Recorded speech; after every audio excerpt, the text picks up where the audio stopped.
Glória a Deus. Boa noite, igreja. Vamos se colocar de pé na presença do Senhor, amém? E eu creio que o Senhor está aqui nessa noite para abençoar a nossa vida. Hoje, sexta-feira, onde nós buscamos pela liberdade, né?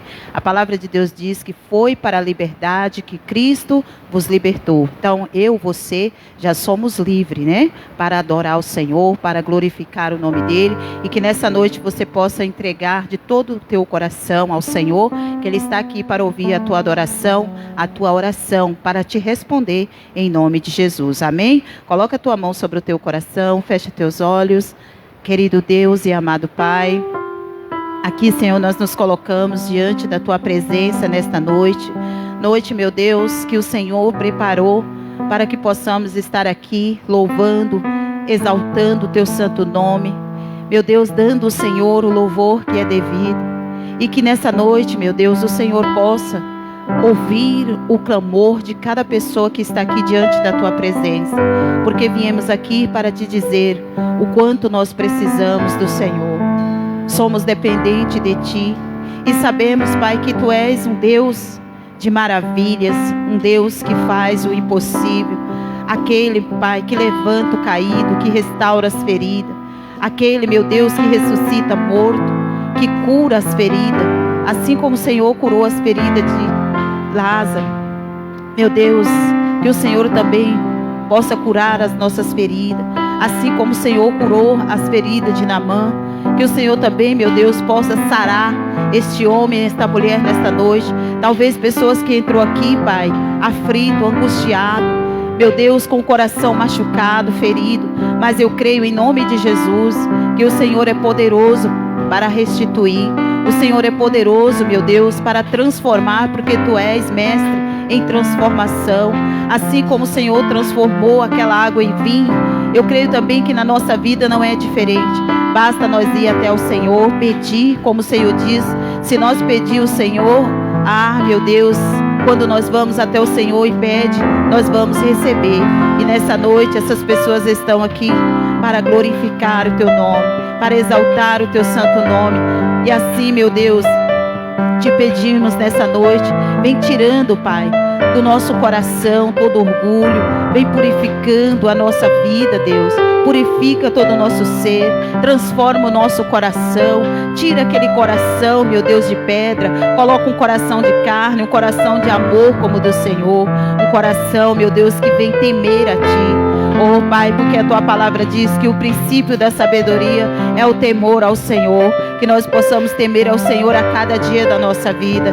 E aqui estão, meu Deus, cada um dos Teus servos para Te servir, para fazer a Tua vontade, para andar, Deus, nos Teus caminhos, porque quando nós andamos nos Teus caminhos, nós não tropeçamos, porque a Tua palavra diz: lâmpada para os meus pés, luz para o meu caminho é a Tua palavra que é viva, a Tua palavra, meu Deus, é verdadeira, ela não volta vazia, mas antes ela faz para aquilo que foi enviado. E eu sei também, Deus, que o Senhor diz na Tua palavra que o Senhor vela sobre ela para cumprir. Então vem cumprir o Teu querer na nossa vida, em nome do Senhor Jesus. Oh, aleluias. Diga ao Senhor nesta noite, pede para Ele nessa noite, para que Ele venha quebrar todo orgulho, purificar o teu coração nessa noite, em nome de Jesus. Oh, aleluias. Quando o meu eu e o meu orgulho descer comigo e se misturar como as águas do rio, então subirei como Naamã curado. Eu abro mão de tudo que sou, só pra servir-te, ó meu Senhor. Eu abro mão de tudo que sou, só pra te adorar. Senhor, Senhor, quebra o meu orgulho, eu quero descer e mergulhar nas águas do seu amor. Me purifica, diga a ele, me purifica, eu quero ser limpo como Naamã no seu poder. Oh, aleluias. Quando meu eu e o meu orgulho descer comigo e se misturar como as águas do rio, então subirei como Naamã curado. Eu abro mão de tudo que sou, só pra servir-te, ó meu Senhor. Eu abro mão de tudo que sou, só pra te adorar. Senhor, Senhor, quebra o meu orgulho, eu quero descer e mergulhar nas águas do seu amor. Pede pra ele, me purifica, me purifica, eu quero ser limpo como Naamã no seu poder. Senhor, quebra o meu orgulho, eu quero descer e mergulhar nas águas do seu amor. Pede pra ele, me purifica, Senhor, nos purifica nessa noite, santifica a nossa vida. Queremos ser limpos assim como Naamã. Ele ouviu a direção, o que Deus tinha pra ele era a cura, e que nessa noite você possa sair daqui curado, que nessa noite você possa sair daqui transformado pelo poder do Senhor. Quebra o meu orgulho, oh aleluia, eu quero descer, Senhor, oh Senhor, e quando subir, queremos subir limpo, purificado, Senhor, de toda iniquidade, assim como o Senhor fez no passado, Ele quer fazer hoje na nossa vida, porque Ele não muda, Ele é o mesmo Deus de ontem, de hoje, será eternamente. Oh, como Naamã, eu quero ser limpo. Pede pra Ele, meu irmão, diga pra Ele, eu quero ser limpo, Senhor, aleluias. Senhor, quebra o meu orgulho, eu quero descer e mergulhar nas águas do seu amor. Nos purifica, me purifica,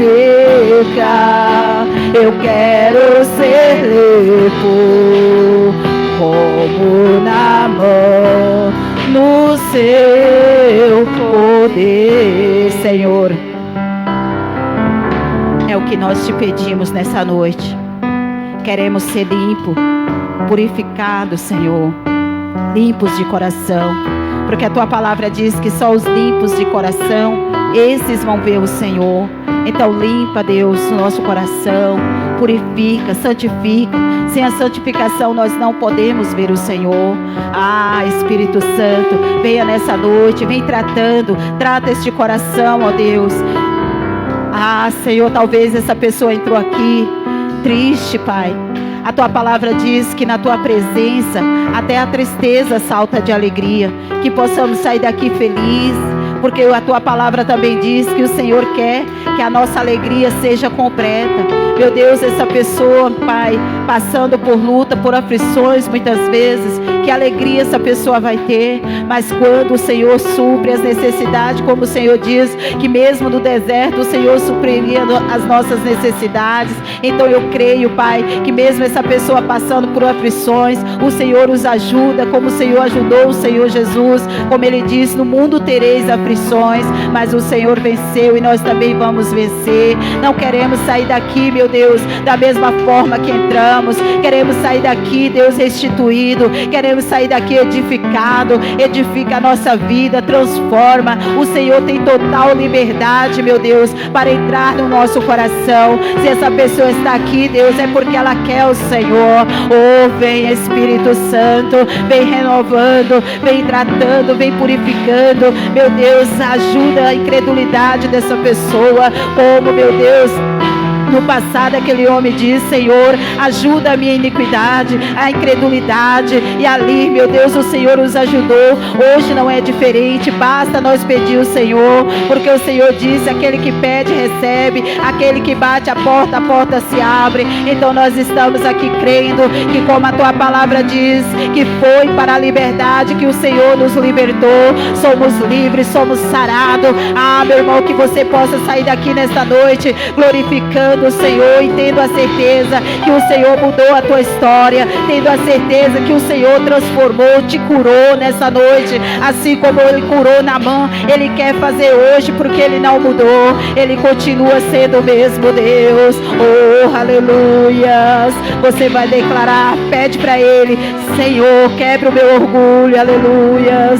Senhor, quebra o meu.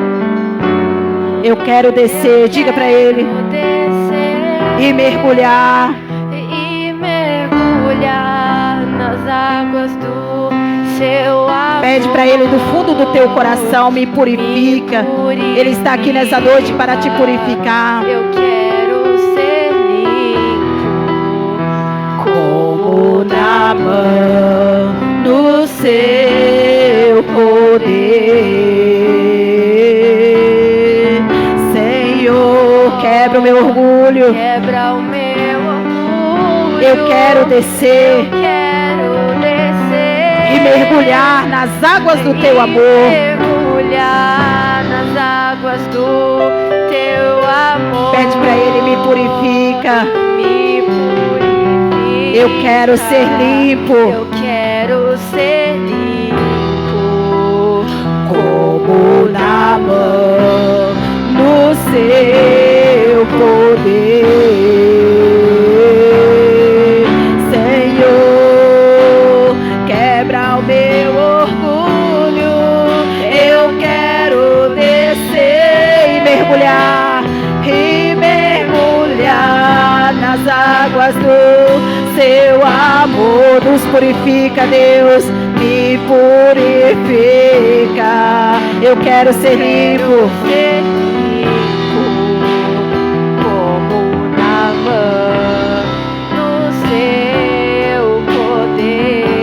Diga para Ele, aleluias.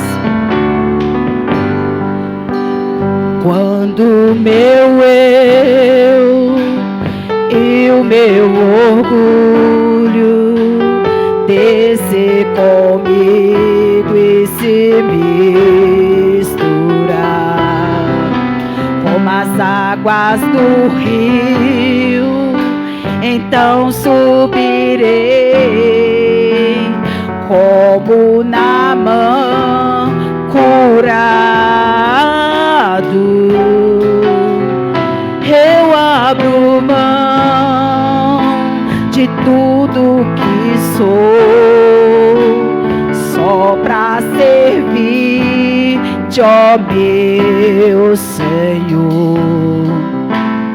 Eu abro mão de tudo que sou, só pra te adorar, Senhor. Senhor, quebra o meu orgulho.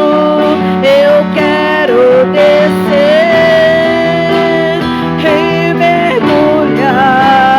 águas do seu amor. Me purifica, me purifica.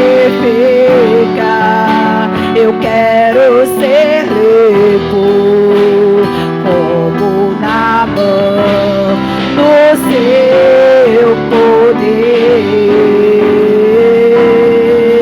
Senhor, quebra o meu orgulho. Eu quero descer e mergulhar nas águas do seu amor. Me purifica, me purifica. Eu quero ser limpo como na mão do seu poder. Pai Santo, Pai querido, estamos na Tua presença glorificando, exaltando o Teu nome, dando louvor que lhe é devido, honrando, engrandecendo, bendizendo o Senhor como Deus de nossas vidas, como aquele que não deixa falha, como aquele que não erra, como aquele que verdadeiramente cumpre tudo que saiu dos seus lábios, porque não há sequer uma palavra, não há sequer uma promessa, não há sequer um arrependimento por sua parte. Em todas quantas são as suas promessas, o Senhor tem o amém em Jesus. E se nós assim acreditarmos, se nós conseguirmos confiar assim, é o bastante para alcançarmos as suas promessas, para lutarmos, para recebermos vitória em cada um deles, e isso para a Tua glória. Nós cremos, ó Pai, e por ela viveremos e glorificaremos o Senhor em nome de Jesus. E digam graças a Deus. Dê para Ele uma linda e forte salva de palmas. Graças a Deus. Pois bem, pode sentar em nome do Senhor Jesus. Boa noite a todos. Graças a Deus, né? Mais uma sexta-feira estamos aqui. Estamos nesse mês de agosto fazendo o mês da peregrinação, que quer dizer caminhar junto com o objetivo de chegar num determinado local. E nós estamos peregrinando para chegarmos à conclusão mais aguçada ao que se diz respeito ao temor do Senhor. Quantas são as pessoas que erram, que tropeçam, que cometem grandes erros, muitas das vezes, que trazem prejuízo, que machuca, que ofende, e tudo isso por falta de temor ao Senhor. Então é importante você ter essa graça. Diz o livro de Atos, o capítulo 9, o versículo 31, lá deixa claro que a igreja de Cristo, ela era cheia de paz, ela era edificada e ela se multiplicava. E ela fazia isso como?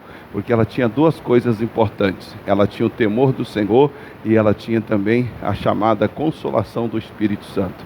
E lendo essa passagem, quando nós estávamos fazendo a nossa leitura, até antes da reunião do dia 25 do mês passado, me veio ao coração para falar sobre esse assunto, que eu já tinha falado uma outra ocasião, e trazer a memória de novo, para que você possa entender a grande importância de temer a Deus, o quanto é importante, o quanto é necessário você ter isso dentro do seu coração. Isso tanto traz benefício para você. Trouxe a sua Bíblia? Abra, por favor, no livro de Provérbios, o capítulo, eu vou ler do versículo, capítulo 10, versículo 27 em diante. Eu vou associar um versículo ao outro. Provérbios 10, o capítulo, versículo 27. Isso aqui foi a mensagem do dia 17. Mas nós vamos dar continuidade aqui até chegarmos ao dia de hoje. Provérbios 10, o capítulo, versículo 27. Ele traz para nós a seguinte informação. Diz assim: o temor do Senhor aumenta os dias, mas os anos dos ímpios serão abreviados. Então aqui ele já deixa claro que se você temer a Deus, se você respeitar a Deus, você tem uma vantagem, você vive mais do que os outros. E o viver aqui não é só viver fisicamente aqui na terra, mas é viver uma bênção, viver um momento, viver uma situação, viver uma realização. Quando você teme a Deus, você estica a sua vida, você favorece mais, você acaba usufruindo mais daquilo que Deus te deu. Tem pessoas que têm prazo de validade, já se sabe que naquele tempo ela vai desistir, já se sabe que naquela circunstância ela para. E isso, muitas das vezes, por falta de temor a Deus. Então ele deixa claro que servir a Deus, respeitando, dando a Ele a devida honra, o seu devido respeito, amplia, aumenta os seus dias sobre a face da terra. Essa é uma das características de quem teme a Deus. Ele vive mais e mais satisfatoriamente, mais abundantemente do que os outros que não temem a Deus. Lá no livro de Provérbios, agora capítulo 14, versículo 26. Provérbios 14, o capítulo, o versículo é o 26. Tá alguma coisa ligada aqui, tá uma chiadeira, você não tem noção. Dá uma vinda aqui que você vai chegar. Sumiu, o que era? Ok? Pois. Diz aí, o Provérbios 14, 26. Ele diz assim: no temor do Senhor há firme confiança, e Ele será um refúgio para os seus filhos. Então, temer a Deus dá a você confiança. Confiança, porque lá no livro de João, capítulo 9, o versículo é o 31, ele tem uma outra característica e que nós precisamos entender. Lá no 9:31 de livro de João, lá fala que aquele que teme a Deus, Deus o ouve, né? Deus ouve aquele que o teme. Então, quando você é uma pessoa que teme a Deus, você passa a ter firme confiança. Você tem confiança nas suas orações, você tem confiança no entendimento que você tem quando você está lendo a Bíblia. Você torna uma pessoa mais firme, mais confiante. Você passa a ter maior confiança quando você teme a Deus. O temor do Senhor, inclusive, diz a Bíblia que ele é o princípio da sabedoria. Quando você quer se tornar uma pessoa sábia, a primeira coisa que você tem que ter é o temor. E quem teme a Deus é sábio. E quem é sábio teme a Deus. Uma coisa está ligada à outra. E nós aprendemos isso lá no passado com um homem chamado Salomão. Ele fez a Deus um pedido que deu a Deus muita alegria. E qual foi o pedido de Salomão a Deus? Deus colocou ele no trono, ele assentou-se no trono, dá-se a entender que ele ainda é um pouco mais jovem, e ele então virou para Deus e disse: Senhor, eu sou como um menino, uma criança, assentando-me neste trono, grande é a minha responsabilidade. E aí um dia ele teve um sonho, depois de ele fazer alguns sacrifícios e tal, aí ele teve um sonho, e nesse sonho Deus apareceu para ele e disse assim: Salomão, pede o que você quiser que eu vou lhe dar. Ali ele podia pedir qualquer coisa, exatamente como dizia a própria instrução: pede o que quiseres. Mas aí o Salomão, ele pediu a Deus sabedoria para julgar o povo dele, sabedoria para tomar decisões, sabedoria para lidar com as pessoas que ele ia ter que julgar. Por quê? Porque naquela época, quem julgava o povo era o rei. O rei que era o juiz, o rei é que determinava, ele que estabelecia as regras, as leis, os castigos, os benefícios. O rei era uma espécie de Deus aqui na terra, e ele então fazia esse papel geral. Era assim que Salomão era. E aí ficou certo naquele momento, quando ele pediu sabedoria a Deus para julgar bem o povo dele, aquilo agradou a Deus. Hoje é a mesma coisa. Quando você pede sabedoria a Deus para você não errar, para você não dar um mau testemunho, para você não tropeçar na fé, para você não ser um exemplo ruim que alguém possa apontar em você: ah, mas aquela fulana diz que é crente, mas ela fala isso, ela faz aquilo outro. Quer dizer, quando você tem essa preocupação de julgar o povo de Deus, ou ser parte do povo de Deus, e não deixar vacilo, não deixar nome sujo, não errar, não deixar mancha no meio do povo, naturalmente você está dizendo para Deus: Deus, eu tenho um temor a seu respeito, eu temo ao Senhor de tal maneira que eu não quero desonrar o teu nome, eu não quero desonrar o teu povo, eu não quero desonrar o meu corpo, eu não quero desonrar a minha personalidade. Então, só por favor, me dê condição, sabedoria, para que eu possa julgar de forma correta e não venha sujar nem o seu nome nem o meu. Isso é a característica do sábio. Ele torna-se sábio porque ele teme a Deus. E todos os que temem a Deus têm sabedoria. Então ele deixa claro aqui: no temor do Senhor há firme confiança, e ele será um refúgio para os seus filhos. Por que ele colocou o temor como refúgio para as nossas vidas? Porque É através dele que a gente se livra dos problemas. É através dele que a gente não faz besteira. Quem não tem o temor do Senhor, ele acaba metendo os pés pelas mãos, ele acaba se sujando, acaba perdendo a moral, perdendo o respeito, porque ele não teme a Deus. Se ele respeitasse a Deus, o próprio Deus daria condições dele sair daquela circunstância sem cometer erro. Olha o que diz o livro de Tiago, capítulo 4, capítulo 1. Tiago é Novo Testamento. Eu vou só associar uma coisa a outra para você ver como é importante e necessário você pedir aqui o temor ao Senhor. Tiago, capítulo 4. Aliás, capítulo 1, versículo que é o 4. Podemos ler do versículo 2 em diante. Aonde é que entra a sabedoria por aquele que teme a Deus e o que não teme? Está aqui explícito, aqui explicado aqui no Tiago. Tiago 1, capítulo, versículo 2, diz: meus irmãos, tende grande gozo quando cairdes em várias tentações. Bom explicar que o cairdes aqui em várias tentações não é você praticar a tentação, é você ser tentado, mas você se nega a fazer aquilo. Você não admite que aquilo aconteça. Você bate de frente com aquilo e diz: não vou fazer isso, porque eu sei que é errado, eu sei que isso humilha a Deus, humilha a mim, humilha as pessoas, eu não vou dar crédito a isso. Então, quando ele diz aqui que nós temos que ter grande gozo, no sentido de você passar pelo teste, né? É como se eu estivesse aqui no meio de vários alunos, e os alunos então viessem fazer a prova, e no final de tudo tirassem notas boas, e não fossem reprovados. Isso significa o quê? Eu me lembro de um professor que ele falava assim, falou: olha, você aluno que tem medo de prova, você não quer ser um bom profissional. Você que tem medo de prova, você não entendeu o propósito das provas na faculdade, ou que seja na vida, no modo geral. Porque a prova serve somente para você colocar em prática aquilo que você sabe. Se você tem medo de prova, é porque você não está estudando, é porque você não tem interesse, ou você não quer ser realmente um bom profissional. Então vem a prova, você treme todo e muitas das vezes tira nota ruim. Mas se você entende que você tem que ser um profissional, que isso faz parte da sua futura carreira, saber da matéria, qual é a maneira que você tem de provar que você sabe? No dia da prova. Então, espiritualmente falando, é a mesma coisa. Dizer que o fulano é santo, que o fulano é honesto, que é isso, aquilo, outro, todo mundo fala. Falar, como diz o ditado, até papagaio fala. A diferença, se vê, é na atitude. É no momento difícil, no momento de luta, no momento de batalha, é no momento de grande aflição, é que a pessoa mostra quem ela é.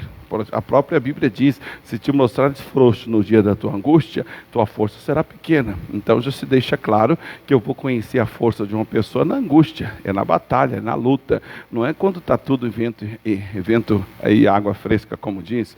Enquanto está tudo suave, todo mundo é santo, todo mundo é de Deus. Quero ver na hora que o Paulo estiver comendo nas costas do camarada, na hora que ele estiver na cadeia igual Paulo, na hora que ele estiver sendo chicoteado igual Paulo, Pedro e outros mais, e o camarada continua louvando a Deus, ele continua falando de Jesus, aí pode-se dizer: não, essa pessoa é crente de verdade. Esse aqui é fiel, esse aqui realmente é crente fiel. Essa é a característica. E aí ele diz assim, versículo 3: sabendo que a prova da vossa fé produz a paciência. Você tem que aprender a lidar com as tentações, porque na tentação a sua fé será provada.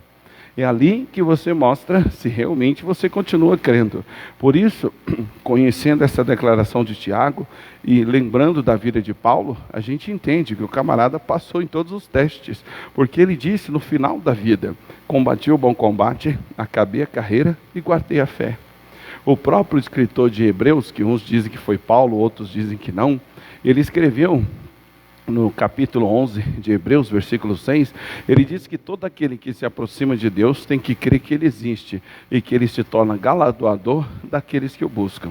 Todos aqueles que se aproximam de Deus, ele tem que crer que Deus existe, que Deus é galardoador daqueles que o buscam. E aí ele conclui: porque sem fé é impossível agradar a Deus. Então você pode fazer tudo o que você quiser na vida, mas se você não aplicar a fé, que quer dizer certeza do resultado, confiando naquilo que Deus falou, tudo que você faz pode não ser nada. Para Deus pode não significar nada. Se você vem para a igreja, se você ora, se você jejua, se você ajuda alguém, se você faz alguma coisa, se você pede perdão, se você pede ajuda para Deus, para qualquer coisa que seja, tem que ser certo, confiante de que aquilo vai honrar você, vai honrar a Deus e vai glorificar todo mundo. E aí ele diz no versículo 3, sabendo que a prova da vossa fé produz a paciência. Aí ele diz, tenha, porém, a paciência, a sua obra perfeita, para que sejais perfeitos e completos sem faltar coisa alguma.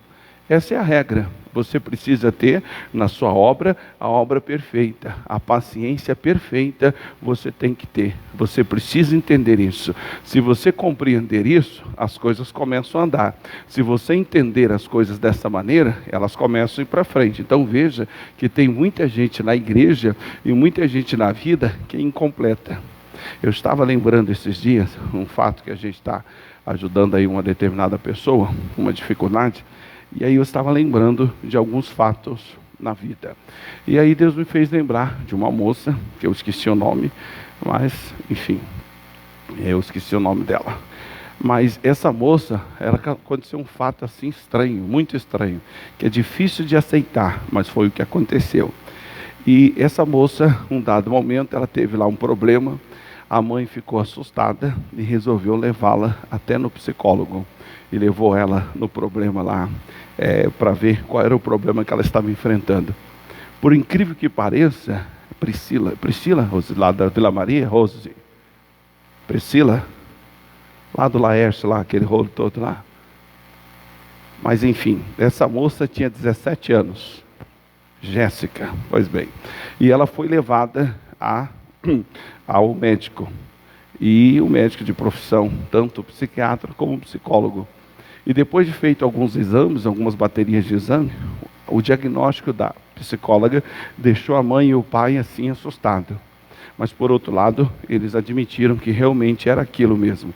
Hoje eu vim para cá, vi uma matéria de um cidadão que é daquele tipo babão em relação à filha, e a filha acho que é modelo, e aí ela está aqui em São Paulo, ele sai de casa todo dia para ir num lugar lá no Rio de Janeiro, onde tem a foto dela, para tirar foto, para mandar para ela, como assim? Mas enfim, e ela acha isso o máximo, né? Eu acho isso doença, mas tem gente que acha o máximo. E aí eu lembrei dessa moça, ela então foi até o médico, e o médico diagnosticou, e quando falou o diagnóstico para a mãe dela, a mãe ficou espantada, e o pai também. Mas aí a psicóloga explicou o motivo, e eles foram obrigados a concordar. Quando essa mulher casou, de novo, ela era viúva, e ela casou novamente. A filha mais nova dela, na época, a mais velha, nessa ocasião que eu conheci a Jéssica, ela tinha 17, a filha mais velha dela tinha 32, a outra 29 e a outra 17. Então, quando ela casou de novo e teve a Jéssica, a filha mais nova tinha 10 e a outra já tinha seus 12, 13 anos. E aí, então, veio a Jéssica. E ela era o xodó da família. Meu Deus do céu, nasceu esse neném lindo, maravilhoso. E todo mundo tornou-se refém das vontades da Jéssica. Ela tratava o pai dela igual um lixo. Ela fazia o pai dela um verdadeiro capacho, dava até dó. Só da mãe contar o que ela fazia e do jeito que ela tratava o pai, aquilo me deixava assim, como diz, dá até coceira. E aquilo realmente foi isso. E aí a psicóloga chegou à conclusão, falou, sua filha está num surto, meio que numa situação emocional doente, porque ela nunca ouviu não. Aí a mãe olhou para ela e falou, mas doutora, como assim? Ela está assim, porque de um tempo para cá, ela ouviu não de 3 pessoas. Um foi um jovenzinho que ela queria namorar com o cara, sempre foi ela que escolheu os namoradinhos, fazia do jeito dela. Aí um dia, um camarada que ela queria namorar, ele não quis, não te quero não. Isso foi o primeiro passo. O segundo foi o irmão lá da igreja, que ela ficou dando em cima dele. Eu já disse logo, irmão, larga que é rolo, viu? Não se envolve não, que você vai se enrolar. E ele obedeceu e chutou, não quis relacionamento com ela. E depois foi uma outra situação que eu não me lembro agora exatamente. Mas enfim, esses 3 não acabou com a estrutura emocional dessa moça. Agora você vê o lixo que os pais foram de tratá-la de uma forma surreal. Como assim? A vida é cheia de não, a vida é cheia de altos e baixos. Como é que eu vou tratar uma filha retardada assim, a tal ponto que quando ouviu 3 não na vida, ficou até meio que biruta? Como assim? E a psicóloga falou, olha, o problema dela é que vocês trataram ela igual um objeto de adoração. Tudo era a vontade dela, ela que mandava em todo mundo, ela que era controladora de vocês, ela que dominava vocês, pensamentos, vontades, desejos. Vocês não viviam para vocês, mas viviam para ela. Agora que vocês fizeram isso, ainda falou para ela, falou, olha, você crê em Deus? Agora tem coisa na personalidade da sua filha que é só um milagre, viu? E ainda explicou o que eu venho falando aqui. Tem coisa que a criança aprende até 7 anos de idade, passou, já era. Tem coisa que se aprende até a pré-adolescência, passou, já era. A psicóloga explicou isso para a mãe dela. Ela ficou horrorizada. Ela contando para mim, disse, pastor, eu jamais imaginei ouvir isso na vida. Porque na minha cabeça, agradar filho, fazer o querer de filho, ou, vamos dizer assim, fazer o agrado de filho, paparicar filho, não era uma coisa errada, não era uma coisa ruim. Então veja que isso é tão ruim, é tão destrutivo, que o Tiago fala aqui, que Deus aperfeiçoa a mim e a você por meio da tentação. São as lutas que nos fortalecem, é elas que nos purificam, são as lutas que nos mostram quem nós somos. Não é o momento de paz, não é o momento de tranquilidade que mostra quem você é. Você mostra quem você é na escassez, é na luta, na batalha, na dificuldade. É ali que mostra se você realmente quer uma coisa, se você realmente está decidido por alguma coisa. Infelizmente, muitos são os crentes que erram nessa hora. E olha que no Novo Testamento Jesus já disse, no mundo tereis aflições, mas tem de bom ânimo, venci o mundo. Então veja que a aflição faz parte da vida, faz parte do natural. Eu preciso ter o quê? Bom ânimo. Bom ânimo quer dizer uma mente disposta, uma pessoa que não desanima, uma pessoa que dá continuidade. Ela não é herói, como eu preguei na quarta-feira, foi uma boa mensagem. E eu falei sobre o livro de Jó. Lá no livro de Jó diz, no versículo 29 do capítulo 30, aliás, capítulo 22, versículo 29, ele diz lá, se há alguém dentre, se te abaterem, diga, haja exaltação, e Deus levantará o humilde. Quer dizer, ele deixa claro ali que o humilde é aquela pessoa que reconhece as fraquezas, reconhece as necessidades, que depende de Deus, que ora a Deus, que busca a Deus, que tem vida com Deus. Isso é questão de humildade. Por isso que quem teme a Deus não pode ser soberbo. O soberbo é aquele que sabe o lixo que ele é, sabe as porcarias que faz, sabe as fragilidades que tem, sabe os erros que comete, ainda assim se acha por bem não orar, não vir à igreja, não buscar a Deus, não ler a Bíblia, contrário do humilde. Por isso diz a Bíblia, dos humildes é o reino dos céus. Ou seja, daqueles que reconhecem as fraquezas, que sabem que podem passar por abatimento, mas diz no livro de Isaías, capítulo 40, versículo 30, lá diz, os jovens se cansam, os que correm se cansam, mas os que esperam no Senhor renovarão as suas forças e voarão como águia. Está lá. Quer dizer, o humilde é aquele que vê uma mensagem dessa e ele diz, não, Deus, está amarrado aqui, ó, eu vou esperar no Senhor, só vai me reanimar, só vai me dar força, eu vou continuar, não vou voltar atrás, eu não vou deixar a peteca cair. Sinônimo de humildade. Aquele que vê que a coisa está declinando, a vaca está indo para o brejo, a situação está piorando, e ele ainda age do mesmo jeito. Continua não lendo a Bíblia, continua não orando, continua não vindo à igreja, continua não fazendo o que tinha que fazer. Quer dizer, é arrogância, essa pessoa é soberba, ela não teme a Deus. O que teme é humilde, ele percebe a coisa saindo do eixo, ele logo clama a Deus. E ele faz isso porque no versículo 4 diz, tenha porém a paciência, sua obra perfeita, para que sejais perfeitos e completos, sem faltar coisa alguma. E por que é assim? Cada coisa tem que estar no seu lugar, irmão. Eu não posso construir um prédio de 30 andares, começando pelo 15º para frente, que é mais fácil. Não tem como. O que vai vir embaixo? Como é que eu vou começar do 15º, aí começa lá 15, 16, 17, vai até o 30º. Como assim? Mas tem gente que é assim. Tem gente que no emocional, no psicológico dela, ela é assim. Ela quer pular etapas. Ela quer começar no meio ou ela já quer ir lá no final, na grande finale.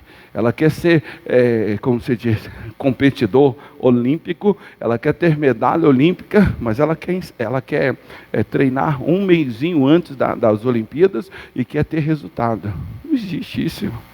Não existe. Os que foram medalhistas aqui no Brasil, entre os quais o Isaquias, que é o nome mais fácil de gravar, ele contando o ralo que foi para ele chegar no nível que ele tem hoje. E aí quando acabou, ele com a medalha de ouro no peito, meio que ofegante ainda, falando lá nos assuntos, ele já diz, pois é, agora vamos continuar, porque temos mais 3 anos pela frente, porque as próximas Olimpíadas só vai ter 3 anos, essa atrasou um ano, é de 4 em 4, essa atrasou um ano, a próxima só tem 3. O cara estava com a medalha no peito, ofegante, falando lá das suas realizações e já dizendo, vamos que vamos, porque falta mais 3 anos só, ainda falou desse jeito, só faltam mais 3 anos para a próxima Olimpíada. Como é que pode? Você sabe, se você ler o livro de Coríntios, capítulo 9, o apóstolo Paulo compara a vida de um crente bem-sucedido com a vida de um esportista. E aí ele diz assim como eles lutam por lá na época era coroa, né? Eles lutam por uma coroa que é perecível, que não tem valor. Nós, como cristãos, nós temos que lutar para receber a coroa da vida, a coroa que permanece. Ele diz lá, nós temos que fazê-lo tal qual eles fazem. Aí ele diz assim, aqueles que lutam ou os que correm, em tudo se abstêm. E nós temos então que imitá-lo. Ele está comparando a vida de um cristão bem-sucedido com a vida de um esportista. Qual é o grande segredo da vida de um esportista? Disciplina e dependência. Dependência do quê? De treino. Não tem como parar. Ele não tem como parar. Aliás, a gente vê isso no dia a dia. Você que conhece, eu também conheço vários, ex-jogador de futebol. O cara era fininho, todo cheio de atitude, todo malhadão. Parou de jogar bola, 5 anos depois está mais gordo que eu. Por quê? Porque parou. Parou de fazer exercício. Come o que quiser, faz o que bem entender, engorda, simples assim. Assim é a sua vida, querido. Vida de crente bem-sucedido é igual vida de esportista. Se o cara quer continuar praticando esporte, sendo competitivo, se ele quer ser da elite do esporte, ele tem que ter a regra de treinos constante. Não é quando ele estiver disposto. É constante. Uma outra característica que os esportistas falam, todo bom esportista, ele se habitua logo de cedo a lidar com a dor. Muitos são os treinamentos e atitudes que ele tem que ter, que geram certas dores físicas, e eles se habituam. Alguns tomam até analgésico, relaxante muscular, e continuam no treino pesado, se eles quiserem continuar no ritmo e serem esportistas de alta performance ou esportistas competitivos. Essa é a regra. Se você quer ser um crente que dá trabalho para Satanás, se você quer ser um crente que não tenha mão do demônio na sua vida, se você quer ser um crente de sucesso, de realização, filhão, tem que arregaçar as mangas e ir para cima. Fica nessa vidinha medíocre, de vez em quando, uma vez ou outra, muito de vez em quando, eu tenho uma inspiração diferente, aí eu busco a Deus, eu oro, eu jejuo. Sua vida não vai a lugar nenhum, você está se iludindo. O crente constante é o crente abençoado, é o crente que chega junto. Eu falei na quarta-feira do Isaac. A Bíblia diz que Isaac orou instantemente pela esposa dele. Sabe quanto tempo? 20 anos. Diz a Bíblia que eles casaram, o Isaac tinha 40.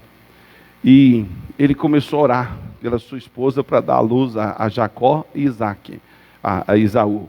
Os dois nasceram, quando eles nasceram está escrito, e tinha Isaac a idade de 60 anos quando nasceu Jacó e Esaú, ou Esaú e Jacó, que Esaú é mais velho. Então essa é a regra. E lá diz que ele orou instantemente. Se você pegar na língua portuguesa a palavra instante, quer dizer constante. Ele foi constante na oração, 20 anos. Tem gente que não é constante 20 minutos. Tem gente que não consegue manter a constância 20 dias. Tem gente que não consegue manter a constância 20 semanas. E quer que Deus abençoe. Esquece, querido. Esquece. Então, por isso que o Tiago fala, olha, quando você estiver debaixo de tentação, como alguém já disse, debaixo de pancada, debaixo de açoite, dê glória a Deus. É a hora que você tem para melhorar. É a hora que você tem para ser purificado. É a hora que você tem para mostrar quem você é.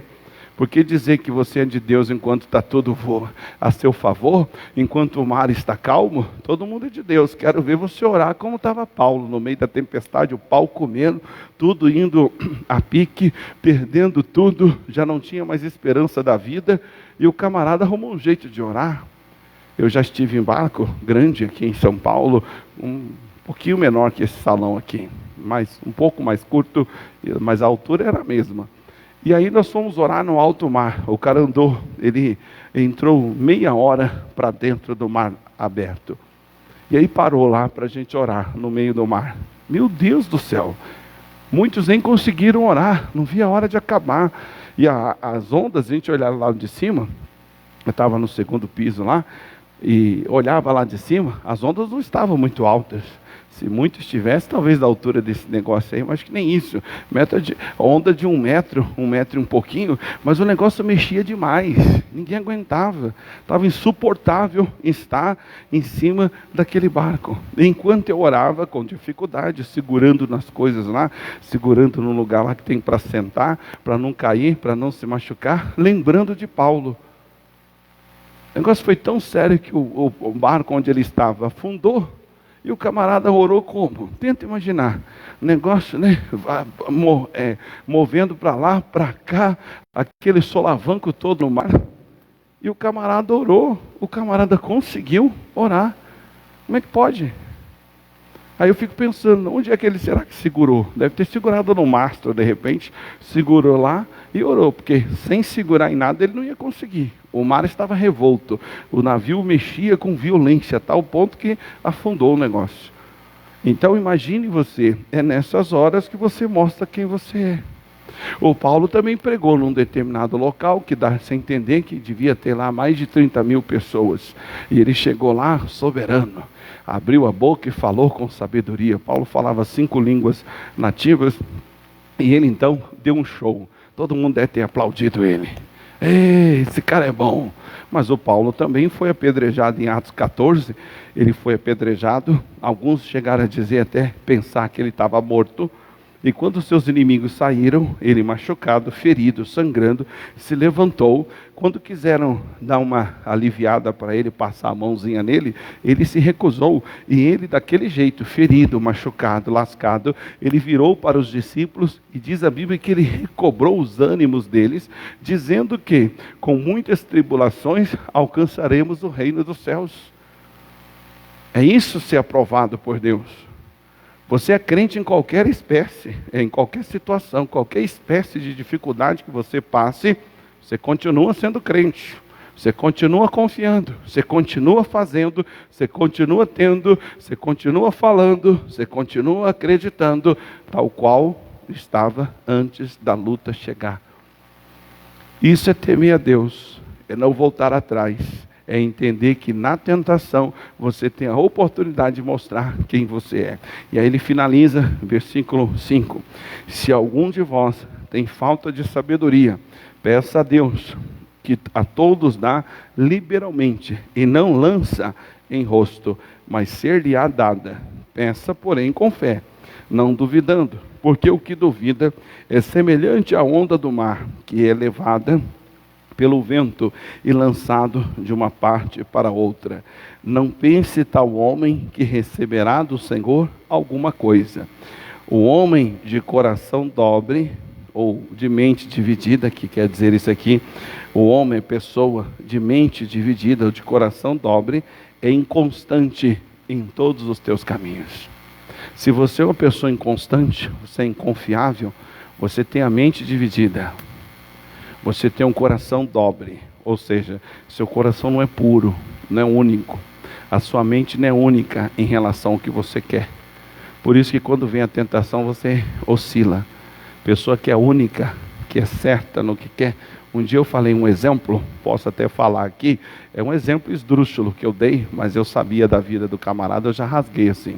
Eu virei para ele e falei assim, vem cá amigo, Você sabe que a natureza que Deus criou não pode ser mudada, né? Eu sei. Você já tenta imaginar você criar um leão e dando para ele alface, capim, possível? Não. Por que não? Porque ele tem natureza de carnívoro, ele só come carne. Vai estar certo. Então vamos imaginar ao contrário. A gente pega uma vaca, ao invés de dar capim para ela, a gente vai oferecer para ela todo dia um bolo lá de carne moída, um bife, para ela poder comer, principalmente cru. Possível? Não. Por que não? Porque a carne ela é um animal que come capim, ela é herbívora. Lá está certo. Então não tem jeito. Não tem jeito. Tem jeito da gente alimentar uma galinha com fígado, com patê, com coisa assim? Não. Por que não? Porque a natureza dela não permite. Pois bem, o dia que você aprender a lidar com a sua natureza, você vai entender isso. Tu não é macho? Sou macho mesmo, macho. Se acontecer de você não der mais certo com a sua esposa, ou com outra mulher que seja, tu vai virar a casaca? Não, tá amarrado. Eu falei, então, quem é santo, querido. Tem essa palhaçada de ser santo num dia, outro dia safado. Ou é ou não é, irmão. Você não é macho? Então, você gosta de fêmea. Se não der certo com uma, você vai tentar com outra. Uma hora você acha. Duvido que você vai pensar, bom, já que eu tentei com as fêmeas, não deu jeito, eu vou pegar um macho agora. Não, está amarrado, pastor, deu-me livre. Pois é. Então, mostra para as pessoas qual é a sua natureza. Você tem natureza do quê? De vencedor, de derrotado. Se você tem a natureza de vencedor, os obstáculos que te surgem servem para te levar à vitória. Simples assim. Se você tem natureza de derrotado, qualquer que seja a luta, pode ser uma chuvinha, coisinha idiota, você desiste, mas é porque você tem natureza de fracassado. O dia que você tiver natureza de vencedor, você vence chovendo canivete, como diz aí fora, você dá jeito e resolve. É natureza, querido. Eu expliquei isso para esse cidadão. Faz alguns anos que a gente não se via. Encontrei ele. E aí, irmão, como é que tá? Pastor, agora tô top, hein? Agora eu sou elite, como diz o Senhor. Agora eu sou linha de frente.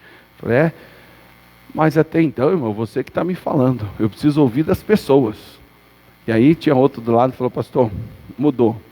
O cara é ponta firme nos compromissos, ponta firme nas responsabilidades da igreja. Já ouvi da boca de familiares dele que o cara mudou da água para o vinho.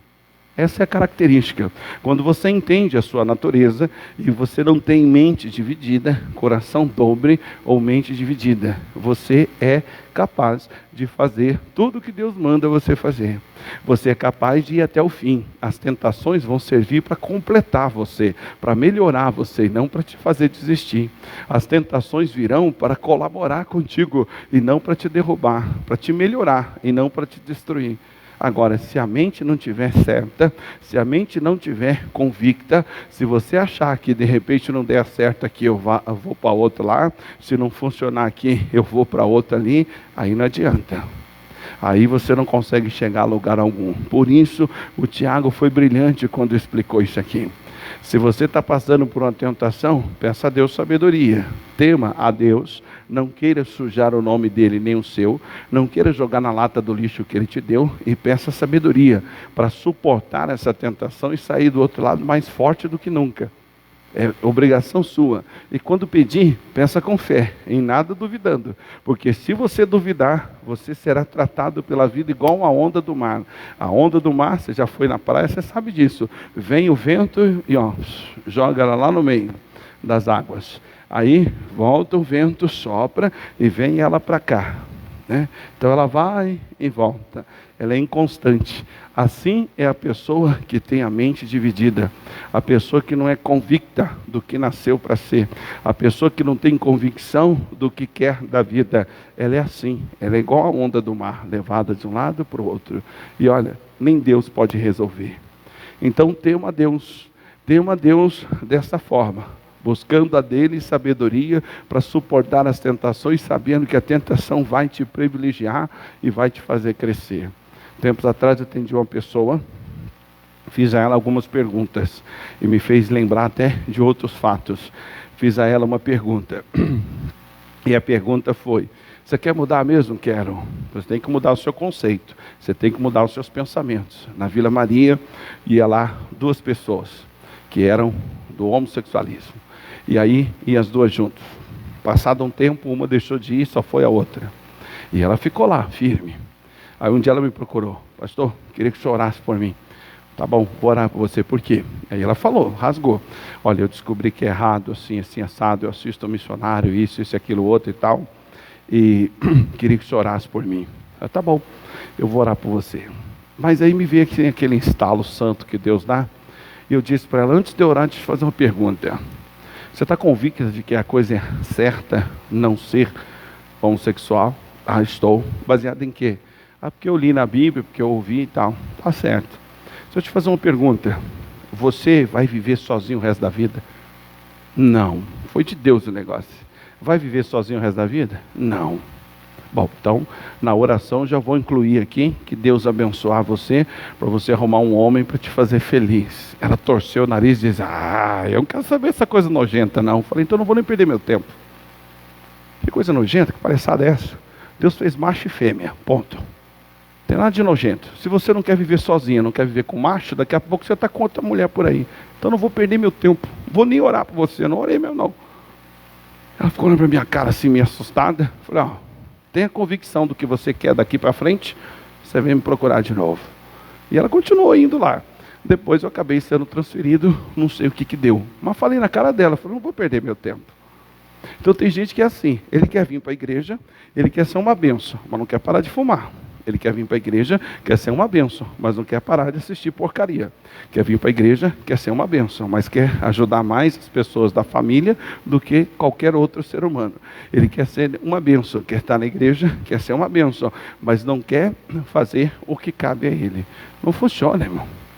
Em parte alguma funciona. Essa é a regra da vida, e é assim que você tem que viver. Isso é temer a Deus, é você respeitar os momentos que a vida nos oferece, lidar com as aflições, passar por cima de todas elas e ter a bênção da parte de Deus. Para a gente finalizar, 2 Coríntios capítulo 4.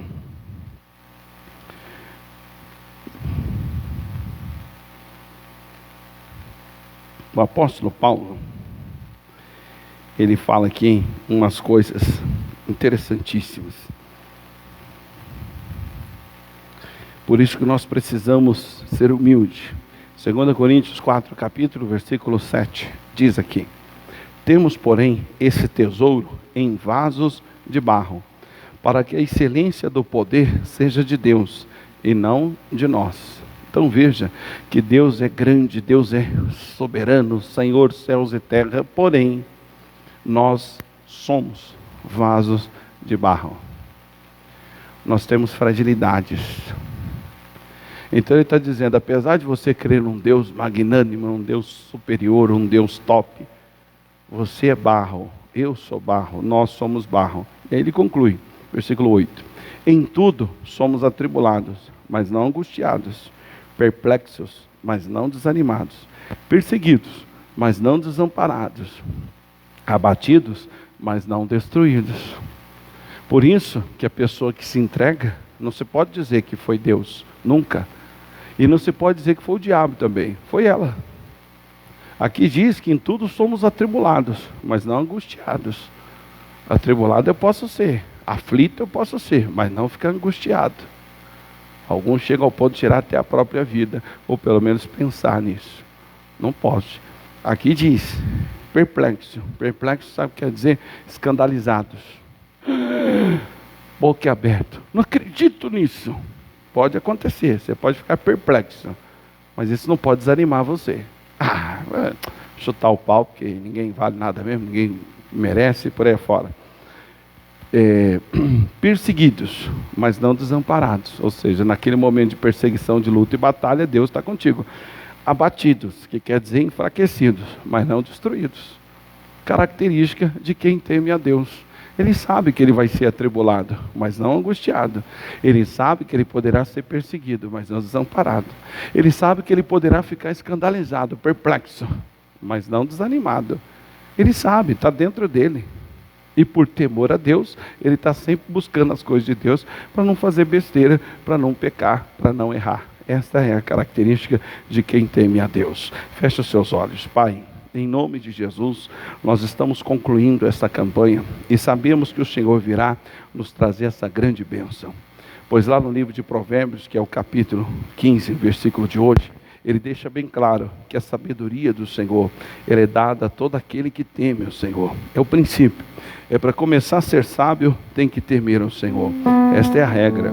E se nós entendermos isso, o Senhor então será glorificado em cada situação que passarmos. Porque o temor do Senhor é a instrução da sabedoria. E diante da honra vai a humildade. Precisamos, ó Deus, honrar. Precisamos glorificar o Teu nome. Mas antes da honra, à frente da honra vai a humildade. A humildade de dar continuidade. A humildade de não voltar atrás, de não desistir. A humildade de depender, de orar, de ler a Bíblia, de vir à igreja. Humildade, Pai. Dependência. Pessoa que entende as suas fraquezas, entende que a excelência do poder que ela tem está no vaso de barro e não propriamente num vaso de ferro que não quebra, mas ao contrário, é um vaso de barro, é extremamente sensível. Esse é o nosso lado humano, a nossa característica pessoal humana, no sentido natural, e precisamos andar cheio da sua graça. Precisamos compreender, como já diz o dito popular, o cair é do homem, o levantar é de Deus. Pois o homem bom, ainda que caia, não ficará prostrado, porque o Senhor lhe sustenta pela mão. Pai, quantas são as pessoas que deixaram de temer ao Senhor, quando cometeram um erro, fizeram alguma coisa de errado, abandonaram completamente o Senhor e se entregaram a uma prática completamente imunda, uma prática contrária à sua natureza. Não nos deixe ser assim, não nos deixe passar por isso, não nos deixe cair nessa tentação, não nos deixe errar em nada do que nós viemos falar ou pensar, fazer, vestir. Oh Deus, aonde quer que estejamos, ali está o Senhor conosco, pois aqui aprendemos que podemos estar perseguidos, mas não desamparados, podemos ficar perplexos, mas não desanimados, atribulados, mas não angustiados. Precisamos, ó Deus, aprender a ter essa graça, a graça de estar abatido, mas não destruído, porque diz lá no livro já do Velho Testamento, quando te abaterem, digam: haja exaltação, e o Senhor exaltará o humilde. O Senhor levantará o humilde e manterá as coisas como assim o deve ser. Pai, esta é a regra, esta é a obra, esta é a grande verdade, é a grande realidade, e isso para a tua glória, em nome de Jesus. Amém. Daqui a pouco a gente faz a oração para poder cumprir o que diz a Bíblia a respeito de vitória contra todo mal, toda situação contrária, seja ela qual for. Aproveito para você de casa, que é fiel no seu dízimo, na sua oferta. Está aqui o envelope de dízimo tradicional, aquele da igreja. Aqui atrás nós temos as 5 contas da igreja, no Bradesco, Banco do Brasil, Santander, Itaú, Caixa Econômica Federal. E você pode também se utilizar da forma Pix, no qual você pode então se utilizar aí, fazer a transferência a qualquer hora, qualquer valor, e mandar via WhatsApp para nós. Você é membro aqui da igreja, manda para cá, e nós vamos então colocar como sendo alguém desta igreja que ajudou a manter aquela porta aberta, pagando as despesas e as necessidades nossas aqui da igreja, e vai ser uma grande bênção. Já lembrando também, hoje sexta-feira, domingo, louvor e adoração às 8 às 18 horas, eu aguardo você com amor e carinho, com a graça de Deus e o amor dele que queima nos nossos corações a respeito da continuidade daquilo que ele quer para a nossa vida. E segunda-feira a nossa grande campanha, derrubando os 7 principais inimigos da vida financeira.